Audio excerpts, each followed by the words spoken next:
Kisah haji tukang sepatu dan 600 jamaah yang tidak diterima ibadahnya.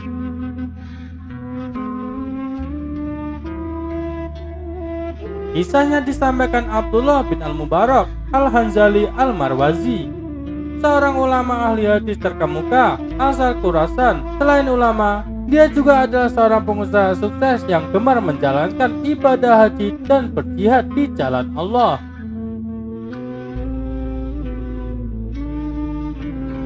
Dinukil dari buku 198 Kisah Haji Wali-Wali Allah karya Abdurrahman Ahmad As-Sirbuni, dikisahkan ketika Abdullah bin Al-Mubarak akan pergi haji tahun ini karena tahun berikutnya dia pergi berjihad.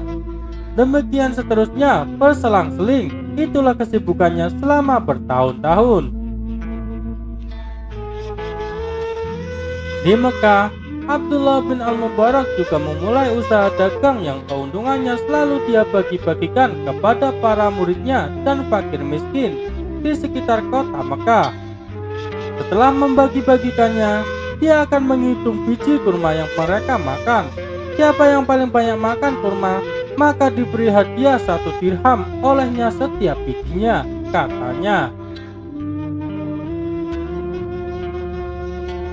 Pada suatu saat, tibalah waktu musim haji bagi Abdullah bin Al-Mubarak. Dia berniat menunaikannya hingga terkumpul bekal sebesar 500 dinar. Maka dia pun berangkat menuju Mekah dan menunaikan haji dengan sebaik mungkin. Setelah selesai menunaikan ibadah haji, Abdullah bin Al-Mubarak tertidur dan bermimpi melihat 2 malaikat turun dari langit. Dan kedua malaikat itu berdialog di antara mereka. Abdullah mendengar dengan jelas percakapan malaikat itu. Berapa jumlah orang yang menunaikan ibadah haji pada tahun ini? Tanyalah salah satu malaikat. Malaikat satunya pun menjawab, 600.000. Lalu malaikat sebelumnya bertanya kembali, berapa yang diterima hajinya? Tidak ada yang diterima, jawab malaikat yang satunya. Abdullah lantas gemetar dan menangis ketika mendengar percakapan 2 malaikat itu. Dalam mimpinya, ulama tersebut berpikir, semua orang yang ada di sini telah datang dari berbagai penjuru bumi. Dengan kesulitan yang besar dan keletihan semuanya menjadi sia-sia.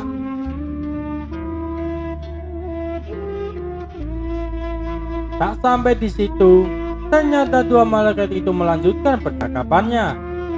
Kecuali hanya seorang tukang sepatu di Damaskus yang dipanggil Ali bin Muwaffaq. Dia tidak datang menunaikan ibadah haji, tetapi ibadah hajinya diterima dan seluruh dosanya telah diampuni. Bahkan berkat dialah ibadah seluruh jamaah haji ini diterima oleh Allah.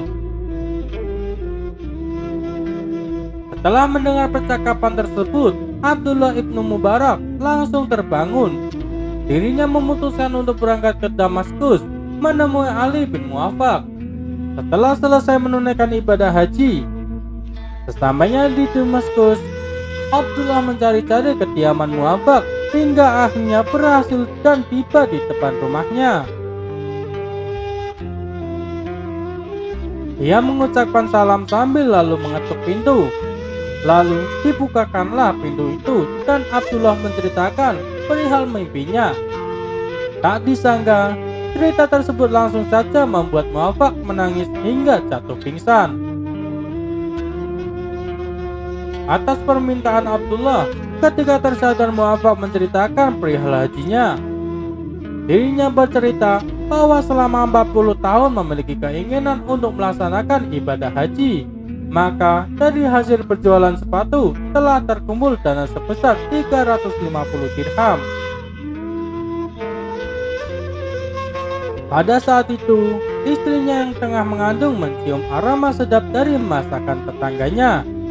Sang istri memohon kepada Muwaffaq agar dapat mencicipi masakan tersebut walau hanya sedikit untuk memenuhi keinginan sang istri. Pergilah Muwaffaq ke tetangga di sebelah rumah. Sesampainya, Muafak langsung mengutarakan maksud kedatangan dirinya. Mendengar hal itu, tetangganya justru menangis dan berkata, "Sudah 3 hari ini anakku tidak makan apa-apa. Hari ini aku melihat keledai mati tergeletak dan memotongnya kemudian memasaknya untuk mereka. Ini bukan makanan yang halal bagimu," ujarnya sambil tetap menangis.